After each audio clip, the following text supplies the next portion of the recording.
Hay lugares donde el amor y el dinero comparten el mismo perfume. Editorial Espasa presenta La balada de Soy Cowboy, la nueva novela de Fabián C. Barrio. Muy pronto en librerías. Infórmate en labaladadesoycowboy.com.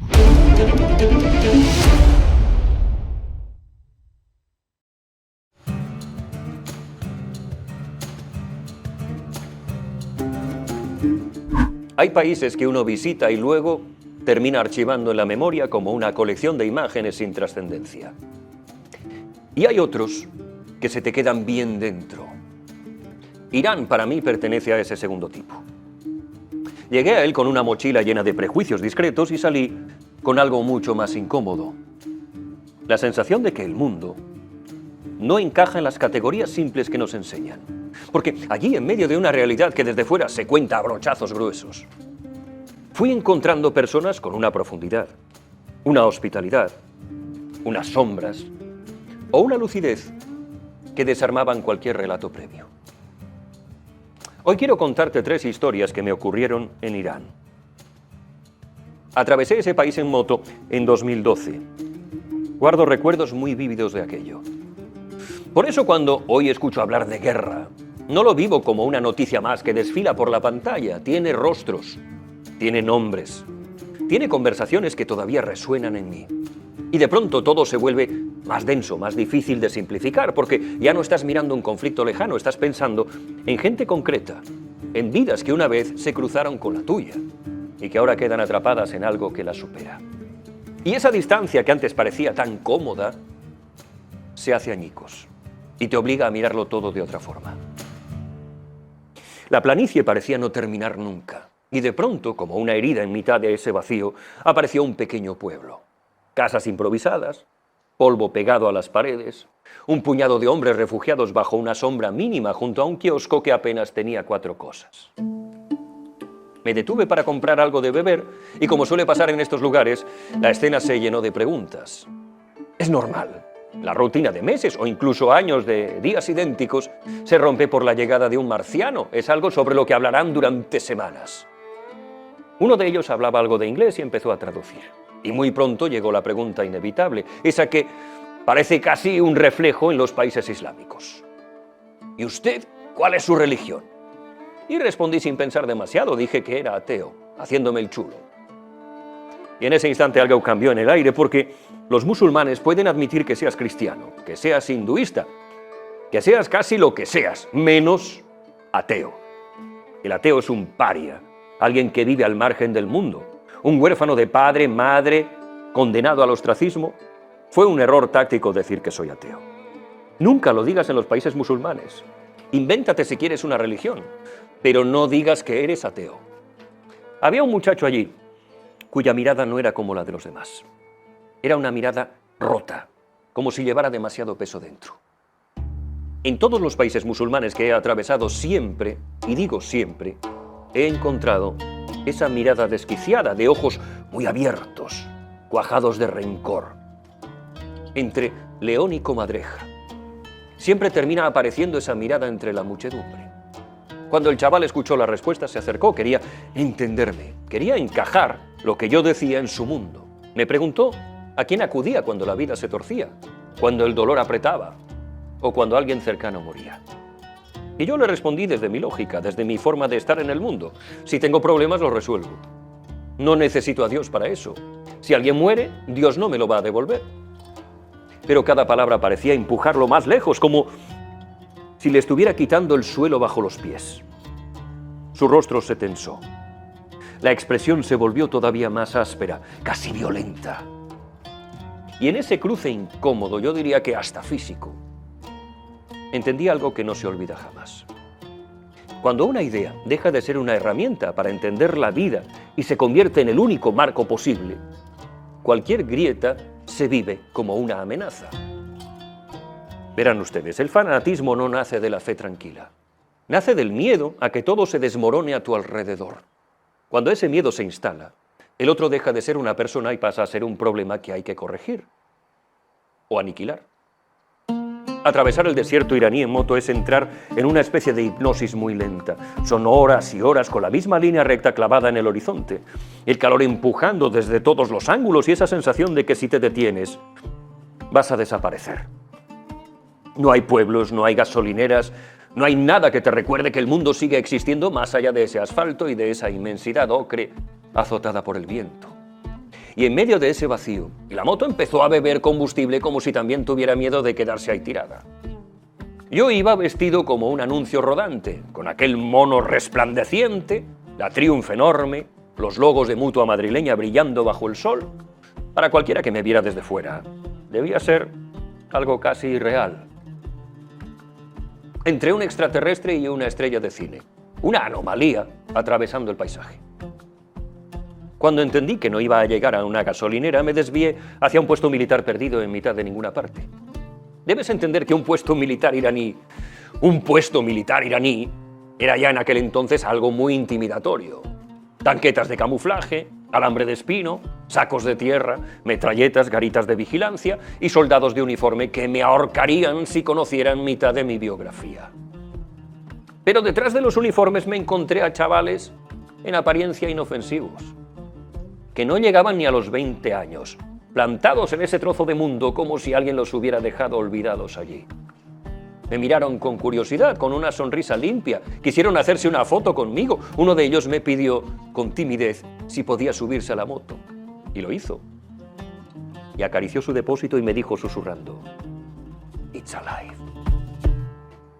Sin hacer ninguna pregunta incómoda, hicieron lo único que importaba en aquel momento.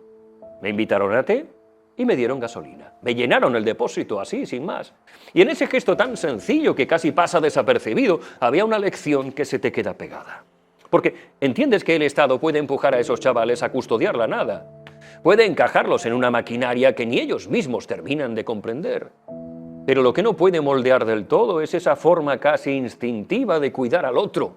Esa generosidad del que tiene poco y aún así lo comparte.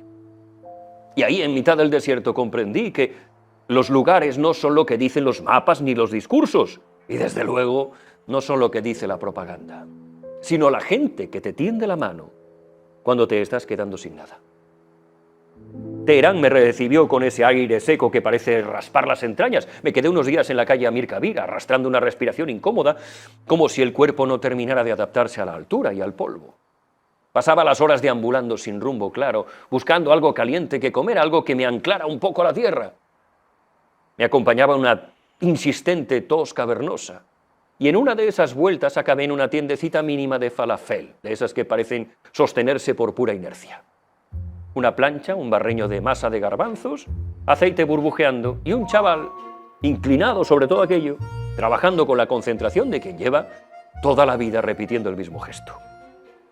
Cuando levantó la vista y me vio, se le iluminó la cara de una forma desproporcionada, casi infantil. Se secó las manos como pudo y se acercó con esa mezcla patosa de torpeza y entusiasmo que tienen algunos encuentros improbables.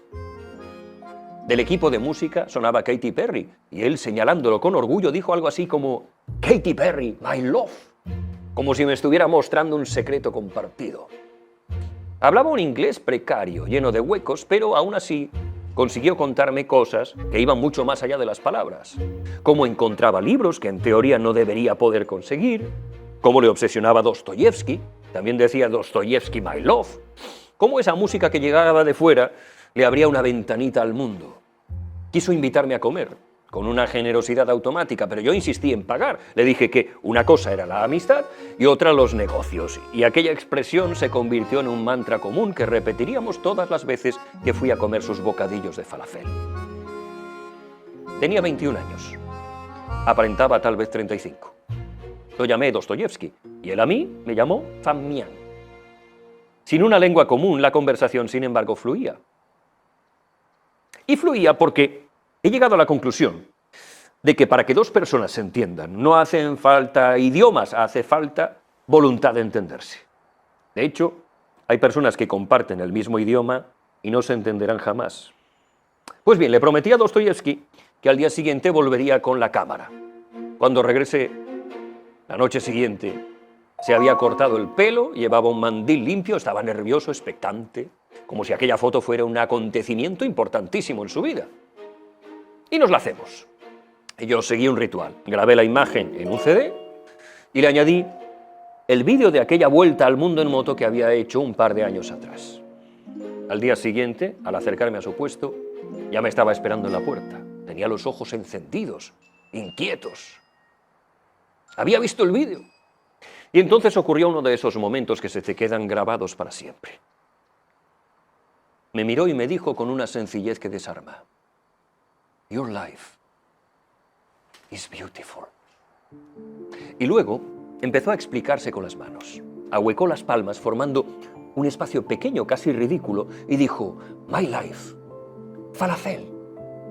Y repitió la secuencia como un mantra: falafel, trabajo; falafel, dormir; falafel, mezquita; falafel, falafel, falafel, falafel.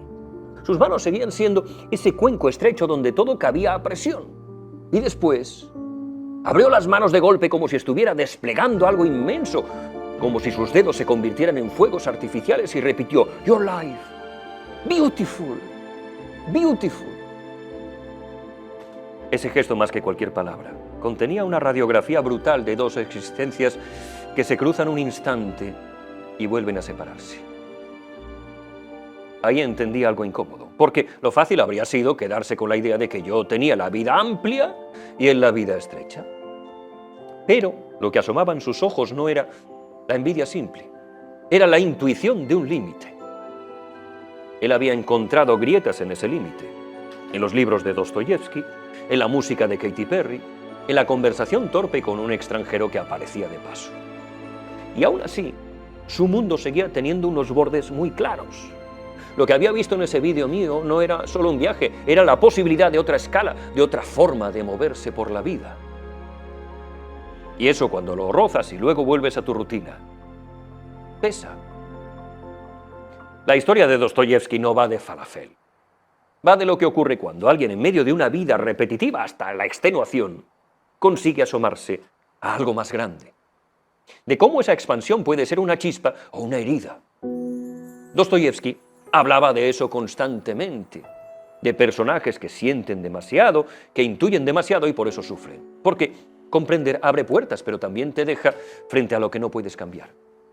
Y aquel chaval, de 21 años para 35, con su inglés roto y su mandil recién estrenado, Katy Perry, my love, estaba exactamente ahí, en ese punto donde la conciencia empieza a ensancharse, pero la realidad sigue siendo la misma, dolorosamente. Así que salí de su tiendecita de falafel con una sensación extraña, con la sospecha de que la vida no se mide solo por lo que haces, sino por el margen que tienes para imaginar algo distinto.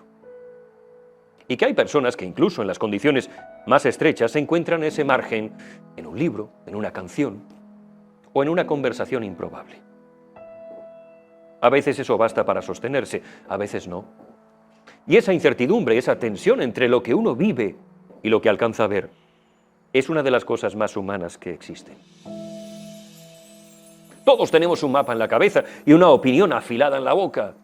Hablamos de estrategias, de bloques, de equilibrios de poder, de bomba atómica, sionismo, el estrecho de Hormuz, como si la guerra fuera una partida elegante jugada desde lejos. Y además, lo hacemos con gran convicción, como si de verdad supiéramos de primera mano todo lo que se cuece en los despachos lejanos. Pero luego la realidad se filtra por las grietas y te obliga a bajar el volumen. La guerra acaba siendo tres chavales con uniforme demasiado grande, perdidos en una llanura que no le importa un cojón a nadie. Es la mirada rota de alguien a que el fanatismo le ha estrechado el mundo hasta hacerlo casi irrespirable. Es un chaval que fríe falafel mientras escucha a Katy Perry y en silencio intenta imaginar una vida que se le escapa entre los dedos. Y cuando lo ves así, sin titulares, ni épica, entiendes que todo ese ruido que hacemos al opinar sirve más bien de poco frente a la verdad desnuda de las personas que se quedan atrapadas en el infierno que han tejido los poderosos. ¿Que qué va a pasar en Irán? Lo de siempre. Que morirán los pobres.